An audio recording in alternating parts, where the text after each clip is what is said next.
नमस्कार, मैं आपके साथ अनुराग सिंह। औरंगजेब और छत्रपति शिवाजी महाराज के बीच कई युद्ध हुए। शिवाजी महाराज ने औरंगजेब से कई लड़ाइयां जीती और अब 400 साल बाद एक बार फिर से शिवाजी और औरंगजेब के बीच जंग छिड़ गई। इसमें एक तरफ है शिवाजी महाराज के भक्त, उनके अनुयायी, और दूसरी तरफ है आक्रांता औरंगजेब के समर्थक। एक तरफ महाराष्ट्र में औरंगजेब की कब्र का नामो निशान मिटा देने की मांग हो रही, दूसरी तरफ आगरा में शिवाजी स्मारक बनाने की बात की जा रही है। अब यह जंग ओवैसी वर्सेस फडणवीस की हो गई है, जो हम आपको विस्तार से दिखाने जा रहे हैं। लेकिन सबसे पहले नागपुर दंगे का एक नया सीसीटीवी वीडियो हम आपको दिखाते हैं। यह वीडियो 17 मार्च की रात का है, जब दंगाइयों ने पुलिस पर अटैक किया था। दंगाइयों की भीड़ पुलिस पर कैसे अटैक कर रही है, इसकी यह एक बड़ी तस्वीर आप टीवी स्क्रीन पर देखें। दंगाइयों को रोकने के लिए जब पुलिस वाले आगे बढ़ रहे थे, पत्थरबाजी शुरू हो गई। पत्थरबाजी करने वाले कोई और नहीं बल्कि औरंगजेब के समर्थक कह लीजिए। एक हमारा देश जो शिवाजी का महिमा मंडन करता है, और उसके अंदर कुछ लोग ऐसे जो औरंगजेब की भी महिमा गान कर रहे हैं। मैं आपको तस्वीरें दिखाता हूं, वीडियो जिसमें आप देखेंगे कि कैसे पुलिस वालों पर पत्थरबाजी की गई है। जरा एक बार शुरू से तस्वीरें दिखाई। ये हमारे दर्शकों को तस्वीरों के जरिए दिखाने की कोशिश करते हैं क्या हो रहा है। ये देखिए, पुलिस हिंसा के वक्त पहुंची थी स्थिति को कंट्रोल करने के लिए। ये सबसे ताजा वीडियो, सबसे लेटेस्ट वीडियो हम आपको दिखा रहे हैं। और जैसे पुलिस पहुंची तो यहां पर पत्थरबाजी शुरू हो गई। ये देखिए, ये दंगाई आते हुए आपको यहां से दिख जाएंगे। और ये जब दंगाई यहां पर आए तो उसके बाद उन्होंने पुलिस को कैसे यहां से जाने के लिए मजबूर कर दिया। ये देखिए, पुलिस जो इस क्षेत्र में बड़े पैमाने पर खड़ी थी, वो कैसे दंगाइयों के प्रहार के बाद पीछे जाने पर मजबूर हो गई। ये तस्वीरें इस वक्त हम आपको टीवी स्क्रीन पर दिखा रहे हैं। इन तस्वीरों में आप देख सकते हैं दंगाइयों की संख्या काफी ज्यादा है। वीडियो में साफ दिख रहा है पुलिस वाले दंगाइयों के चलते पीछे हट गए क्योंकि उन पर पत्थरबाजी हो रही थी। अचानक से दंगाइयों की भीड़ बढ़ती चली गई। आप जो ये वीडियो देख रहे हैं, इसमें आपको ये पता चल रहा होगा कि कैसे इन पत्थरबाजों को कोई डर नहीं है, बिना किसी डर के ये पत्थरबाजी कर रहे हैं। ऐसा लग रहा है कि ये पुलिस वालों की जान तक ले लेंगे, जान लेने पर उतारू। इन दंगाइयों की संख्या सैकड़ों में है। पुलिस वाले तो जान बचाने के लिए भाग रहे थे। जो पुलिस वाले स्थिति को कंट्रोल करने के लिए वहां पर गए थे, उन्हें यहां से जान बचाकर भागने के लिए मजबूर होना। इस वीडियो में दिख रही भीड़ दंगाइयों की भीड़ है, ये पत्थरबाजों की भीड़ है। लेकिन असदुद्दीन ओवैसी के मुताबिक ये दंगाई एक छोटे बच्चे हैं, ये मासूम हैं जिन्हें मुख्यमंत्री फडणवीस के आदेश पर जेल भेजा जा रहा है, जिसके बारे में भी हम आपको सारी बातें बताएंगे। लेकिन सबसे पहले आपको ये देखना जरूरी है कि उस वक्त पुलिस के साथ क्या हुआ था, जब पुलिस व्यवस्था को कंट्रोल में करने के लिए। अब आपको यह दिखाते हैं कि यूसीसी वक्त के बाद असदुद्दीन ओवैसी ने एक बार फिर से मुस्लिमों को भड़काना कैसे शुरू कर दिया है। असदुद्दीन ओवैसी उन लोगों को डिफेंड कर रहे हैं जो नागपुर में हुई हिंसा में पुलिस वालों पर पथराव कर रहे हैं। असदुद्दीन ओवैसी ने दंगाइयों को बचाने को लेकर क्या स्पीच दी है, ये लेटेस्ट स्पीच उन्हीं की जुबान में आपको बताते हैं, जिसमें वो जबरदस्त आग उगल रहे हैं। आपको ओवैसी की दुखती रग के बारे में भी फिर उसके बाद बताएंगे। सबसे पहले असदुद्दीन ओवैसी को सुनिए। मैं एक ही बात कह रहा हूं, अपनी हिम्मतों को बुलंद रखिए। डरने और घबराने की जरूरत नहीं है। अल्लाह के रसूल सल्लल्लाहु अलैहि वसल्लम की हम उम्मत हैं। अल्लाह उसका रसूल हमारे साथ हैं। अल्लाह उसका रसूल हमारे साथ हैं। हरगिज डरने की जरूरत नहीं है। जमहूरियत के दायरे में रहकर हम लड़ते आए और लड़ते रहेंगे। असदुद्दीन ओवैसी साहब वो दंगा करने वालों को कह रहे हैं आपको घबराने की जरूरत नहीं है, आपको डरने की जरूरत नहीं है। तो क्या वो पुलिस पर पत्थरबाजी करें? ओवैसी की भाषा में साफ झलकता है कि वो किस कदर झल्लाए हुए हैं, और इस झल्लाहट की वजह है औरंगजेब प्रेम, जिससे पीड़ित ओवैसी नागपुर के दंगाइयों की हितैषी बने। असदुद्दीन ओवैसी की बौखलाहट की वजह मैं आपको बहुत विस्तार से समझाता हूं कि भाई क्या वजह है कि असदुद्दीन ओवैसी दंगाइयों से हमदर्दी रख रहे हैं, या फिर मुगल आक्रांता औरंगजेब से उनकी यह हमदर्दी। दरअसल ओवैसी इसलिए भड़क उठे क्योंकि उन्हें महाराष्ट्र में औरंगजेब की कब्र की खुदाई का डर सता रहा है। ओवैसी इसलिए बौखलाए हुए हैं क्योंकि नागपुर में 105 दंगाइयों की गिरफ्तारी हो चुकी है। ओवैसी इसलिए भी परेशान क्योंकि नागपुर दंगे का मास्टरमाइंड फहीम खान पर देशद्रोह का केस दर्ज हो चुका है, और इसीलिए ओवैसी की ट्रेडमार्क पॉलिटिक्स शुरू हो गई है, जिसमें वो मुसलमानों को पहले डराते हैं, फिर अपनी हेट स्पीच से उन्हें भड़काने की कोशिश करते हैं। अब उनके निशाने पर मुख्यमंत्री देवेंद्र फडणवीस हैं, जो पहले ही बिल्कुल क्लियर कर चुके हैं कि औरंगजेब के हिमायतियों को बख्शा नहीं गया। नागपुर के दंगाइयों का पूरा हिसाब बराबर करने की बात देवेंद्र फडणवीस कह चुके हैं। आप जरा सुनिए कि देवेंद्र फडणवीस जब दंगाइयों पर एक्शन ले रहे हैं तो असदुद्दीन ओवैसी कैसे उन्हें धमकी दे रहे हैं। जरा असदुद्दीन ओवैसी का एक और बयान सुनिए। ये जितना नुकसान दंगाइयों ने किया है इसका पूरा हिसाब निकाला जाएगा और ये पूरा नुकसान उनसे वसूल किया जाएगा, और अगर वो नुकसान के पैसे नहीं भरते हैं तो उनकी प्रॉपर्टी को बेचकर ये नुकसान भरपाई की जाएगी। किसी भी हालत में इस प्रकार से किसी को दंगा करके दूसरे को नुकसान पहुंचाने की इजाजत नहीं दी जाएगी। अरे रूल ऑफ लॉ से चलेगा या तुम्हारी मनमानी से चलेगा, बताओ हमको। बोल दो कि इस देश में कानून नहीं है, जिसकी लाठी उसकी बैच चलेगा क्या? फिर रूल ऑफ लॉ कहां है? फिर आइन से चलेगा, संविधान से चलेगा या तुम्हारे जोर पर चलेगा? असदुद्दीन ओवैसी संविधान की बात तो बहुत पुरजोर तरीके से करते हैं। खुद ओवैसी साहब तो बैरिस्टर हैं, लेकिन सवाल यह है कि जो दंगा कर रहे हैं, जो पुलिस को मार के भगा रहे हैं, जो पुलिस को अपना काम नहीं करने दे रहे हैं, जो औरंगजेब का महिमा मंडन कर रहे हैं, वो सारे लोग क्या सब कुछ संविधान के दायरे में कर रहे हैं? और अगर नहीं कर रहे हैं तो ओवैसी साहब इन पर क्या बोलेंगे और कब बोलेंगे? दरअसल नागपुर में दंगे फैलाने वालों पर एक्शन हो रहा है और ऐसे में असदुद्दीन ओवैसी के पेट में जबरदस्त मरोड़ उठ रही। ये वही असदुद्दीन ओवैसी हैं जो नागपुर दंगे को यह कहकर जायज ठहरा रहे हैं कि पहले मुसलमानों की धार्मिक चादर जलाई गई, लेकिन इनके इस झूठ का गुबार कैसे खुद मुख्यमंत्री देवेंद्र फडणवीस फोड़ चुके हैं वो हम आपको सुनाएं। बावजूद इसके असदुद्दीन ओवैसी बाज नहीं आ रहे हैं। वो कैसे भड़का रहे हैं, जरा उसका एक नमूना आप देखिए। दरगाह की चादर लगाई थी और उसमें कुरान की आयतें लिखी हुई थी, उसको जलाया गया। इस प्रकार का एक झूठा प्रचार किया और लोगों की भावनाओं को भड़काने का काम किया। नागपुर में जो झगड़ा हुआ, जो आरएसएस के लोग चादर को जलाए जिस पे कुरान करीम के आयत थे, उनको पुलिस स्टेशन में हजरत पुलिस ने बेल दे दी और 50 या 60 बच्चे अभी जेल में हैं। और चीफ मिनिस्टर बोल रहे जो साजिश की उनकी खबर खोद दूंगा।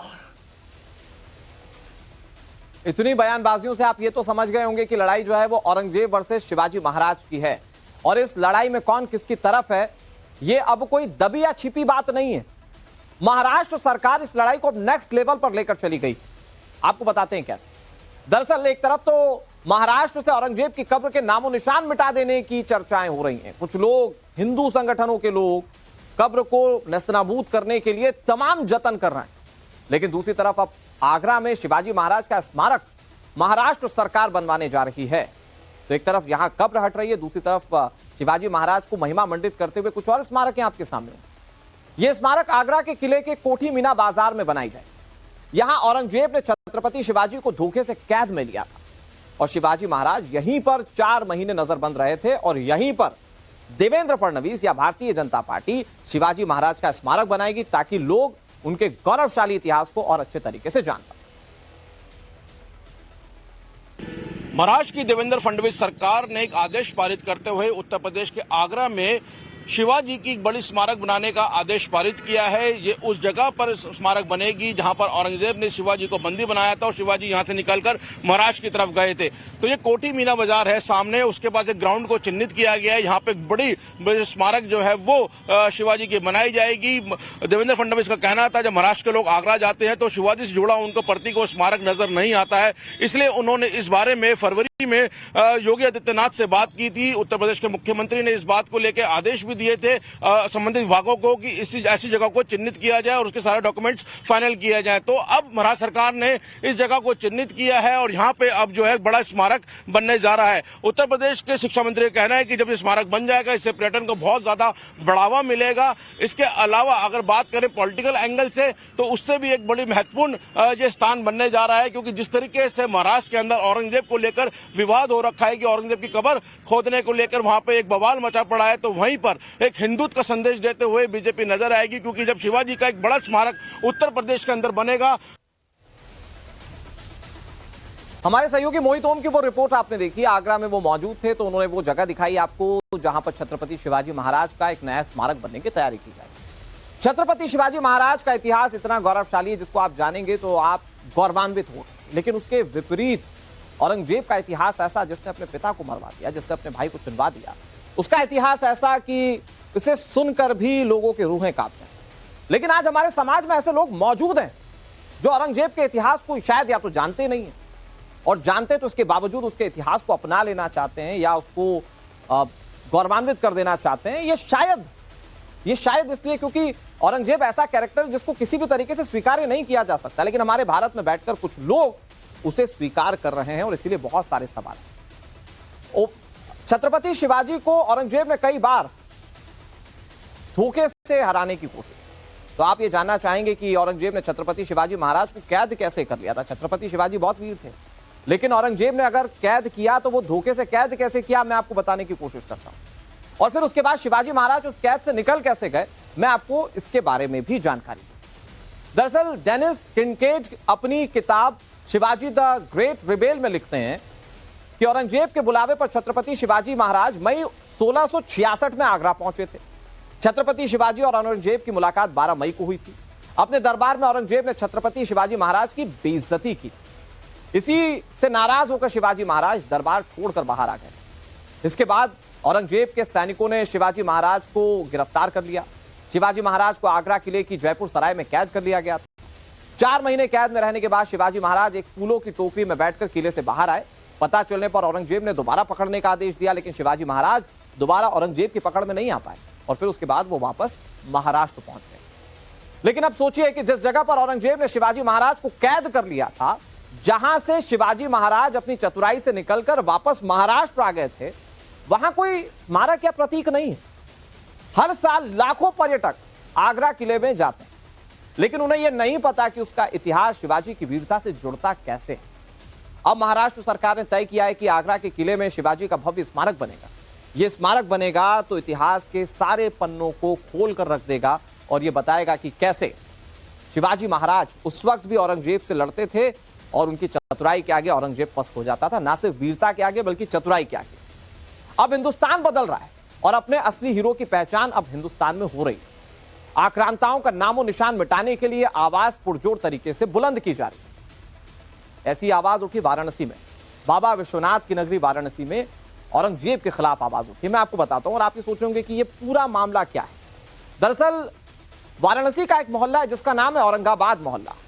हिंदू संगठनों ने जो औरंगजेब को लेकर पूरे देश में विरोध के सुर बुलंद हो रहे हैं, उस सुर के बाद वाराणसी में हिंदू मोहल्ले के मुस्लिम नाम को बदलने की आवाज उठाई। मतलब उनकी मांग यह है कि जो औरंगजेब के नाम से औरंगाबाद इलाका है उसका नाम बदल दिया जाए। इसका नाम शिवाजी के नाम पर शिवानगर रखने की मांग वहां पर लोग कर रहे हैं। वाराणसी के काशी मोहल्ले के लोग इस पर क्या कह रहे हैं, लोगों के किस तरह के रिएक्शन सामने आ रहे हैं और लोगों के तर्क इसके पीछे क्या है, जरा वो सुन लीजिए। औरंगाबाद समेत कई ऐसे नाम हैं जो गुलामी की प्रतीक की गवाही देते हैं और उन्हीं में से एक है वाराणसी का ये औरंगाबाद मोहल्ला। जी हाँ, इस मोहल्ले की जो स्थापना थी सन 1669 के आसपास मुगल आक्रांता औरंगजेब ने की थी। कहा यह जाता है कि जब उसने काशी पर आक्रमण किया था और इसी दौरान उसने इस मोहल्ले में अपनी छावनी बनाई थी और तभी से इसका जो नाम है वो औरंगाबाद पड़ गया। हालांकि अब जो हिंदूवादी संगठन है वो इस मोहल्ले का नाम बदलने की कवायद शुरू उन्होंने कर दी है। उनकी ओर से लगातार कोशिशें की जा रही हैं कि इस मोहल्ले का नाम बदला जाए, क्योंकि उनका ये तर्क है कि जो गुलामी की प्रतीक जो निशानियां हैं, जो नाम हैं, उनको बदलने का अब वक्त आ चुका है। अब नाम बदलने की एक मांग उठ रही है कि औरंगाबाद जो नाम है उसको बदला जाए और जो इसका पुराना नाम है उसी को रखा जाए। नहीं, नाम बदलना जरूरी है। औरंग का नाम कोई नाम, औरंगजेब का कोई नाम नहीं होना चाहिए। नामों के साथ खत्म करना चाहिए एकदम। तो आप लोग ये मानते हैं कि हमें जो आपका पुराना गौरव था, वैभव था, उसको हासिल होना जरूर से। इसका नाम शिवाजी नगर था। हाँ। इसका जो नाम शिवाजी नगर है, बाकी इसका नाम औरंगजेब आया, उसका नाम रखा गया औरंगाबाद। नाम को बदलने की जरूरत है। जी हाँ, बिल्कुल जरूरत है, उसको बदल दीजिए आप। पीछे की वजह इसकी वो बहुत ही आतताई था। जब वो अपने पिता भाई का नहीं हुआ, पिता को कैद करा दिया, भाइयों को कैद करा दिया, मंदिर को तोड़ा, जजिया कर लगा दिया, तो ऐसे आदमी के नाम पर मोहल्ला का नाम नहीं होना चाहिए।